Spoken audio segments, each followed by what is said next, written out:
nwanne kedu aha m bụ Ebonzubechi Austin Fanta the Joker. Anọ m na ama egwuregwu na Obi Voice of the East oli ndị Igbo. Ya wụ oge gwam gwam gwam. Gwam gwam gwam o nwere uru enweghị ọkpụkpọ.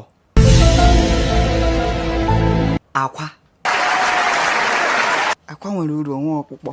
Gwam gwam gwam ihe gba aka pụọ ụzọ ụlọ chịrị ụmụ bata. Amakwa m ka. Hey, y'all, come look at this. Nnọnọ. Kọwa ọkụkọ. Gwam gwam gwam ihe nụrụ ka ọ dara ma ọ nọghị ka e gburu. Akwabola Igbo agbakwa m ke o.